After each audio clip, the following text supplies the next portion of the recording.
This is the arena. I'm Samson Olede. It is the Friday edition of the show, today being the 8th day of July 2022. And I welcome you to the last edition for the week. It is the edition that ushers you into the sporting weekend. And you can rest assured we'll cover as much as we can, especially from the business aspect of things. But let's start with Mo Farah. Mo Farah, that's or Sam Mo Farah rather, because he's been knighted. And it's all about the London Marathon at this point in time.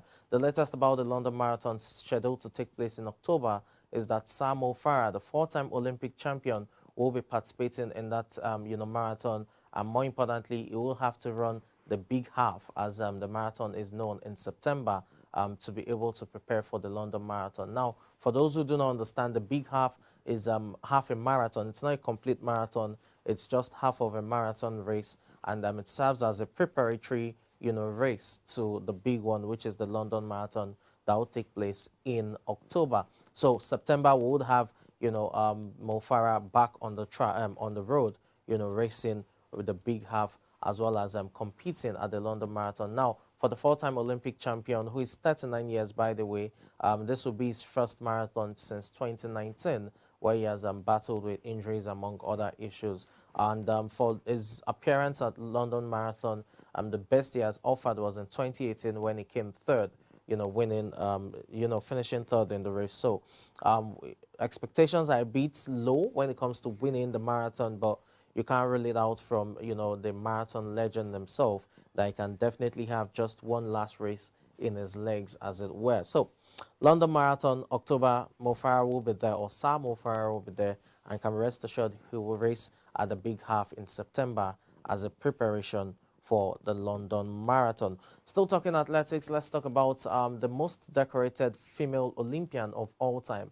United States Allyson Felix, yes, has been named in among the US's 4x400 meters mixed relay pool, and that's coming as a result of a performance during the US trials. She couldn't make up for the individual 400 meters, which is a favorite race, considering she finished sixth during the US trials late last month. So she has a chance to win an additional, a medal when it comes to the World Championship. This time around, she would have to do it in the 4x400 meters mixed relay pool. And it's yet to be seen if she'll be, included in the team that would actually race officially. But if she does, then she will definitely be going for a 10th World Championship. She has participated in 9 World Championships at this point in her career. And for the 36-year-old, if she's able to get into the team in terms of racing, it will be a 10th World Championship. For 9 championships that she has participated in, she has 19 world medals, and 14 of those 19 are gold. Again, as I said, she is the most decorated Olympian. Female Olympian, I should, emphasize on that. So, the U.S. Olympic great, excuse me, the U.S. Olympic great definitely will fancy a shot at retiring. She has announced already that she will be retiring from, the sport after this season. So, what a way it will be for Allyson Felix to wrap up her athletics career by getting a gold medal in the 4x400 meters mixed relay team. It will be one of the great stories of the World Championships. And the good thing for her is it's taking place on a track she knows so well. It's going to be Eugene, Oregon, that will be the host when it comes to the World Championships this year. It's starting from the 15th to the 24th of July. So exactly a week from now, yes, today is 8th, exactly a week from now, the World Championship begins, and it will run all through till the 24th of July at Eugene, Oregon. So Allyson Felix will definitely fancy her chances at that, championship. Well, let's talk a bit of football now, and it just has to be about, the transfer.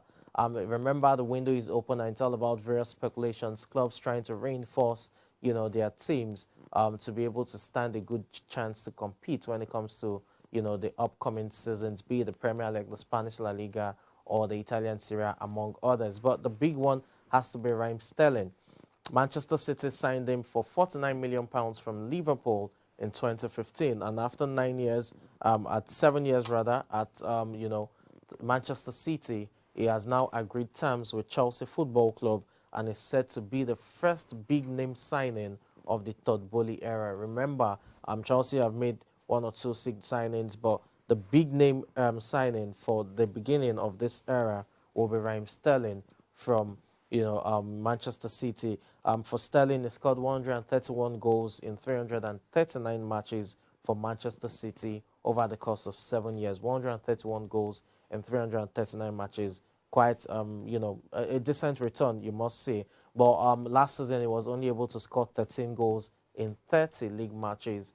13 goals in 30 league matches last season. As he saw playing time, a bit hard to come by considering Manchester City signed Jack Grealish from, Aston Villa the previous season. So Sterling to Chelsea Football Club will definitely be a good addition for Chelsea Football Club, especially up front where Timo Werner is still yet to recover his goal-scoring touch that saw him get priced from RB Leipzig, and then you still have Kai Havertz as well, who hasn't scored as many goals as you would expect. Chelsea's highest goal scorer last season was Romelu Lukaku with 16 goals, and Lukaku is now out of the picture, having returned to Inter Milan on loan. So Sterling should bring a bit of width, bring pace as usual, and goals as well. As we said, 131 goals in 339 matches. That's a decent return, by the way.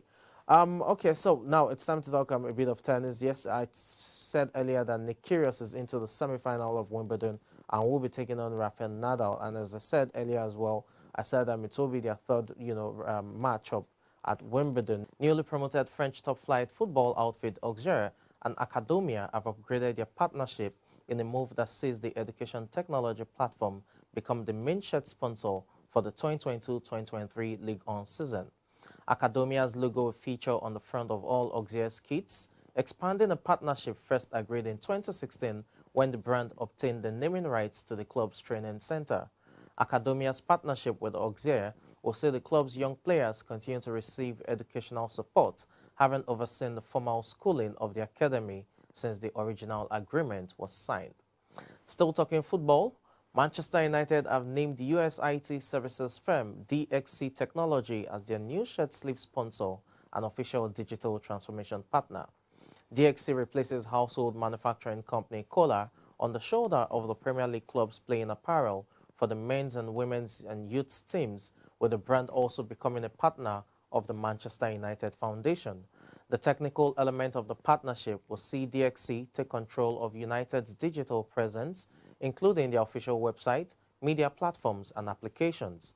Data analytics will be used to manage relationships with the club's global fan base and deliver more personalized experiences that deepen engagement. On the philanthropic side, the partnership will see DXC work with the Manchester United Foundation on various education programs and workshops on STEM subjects in the Greater Manchester area. Still talking sports business news now in basketball.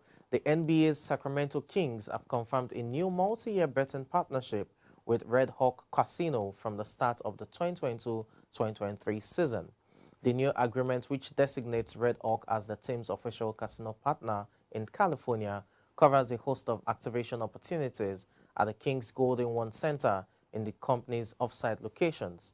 Red Hawk also has confirmed that its 85,000 square foot amusement center that is currently under construction will feature a dedicated sports bar to watch the Sacramento Kings games. And still talking basketball, Social Capital founder Chamat Pilia has confirmed that he has sold the remainder of his ownership stake in the NBA champions, the Golden State Warriors. The Sri Lankan billionaire venture capitalist acquired a 10% share in the Warriors in 2010 for $25 million as part of the $450 million deal takeover that occurred that year. Now, Pilar Pitia has announced in a Twitter post that he has sold his remaining 2% stake following Actor Sports Partners' move to increase its slice of the Warriors. The Warriors are currently the NBA's second most valuable franchise, according to Forbes, which gives the team a valuation of $5.6 billion in its most recent list, meaning Pitia will have made a significant profit on his investment.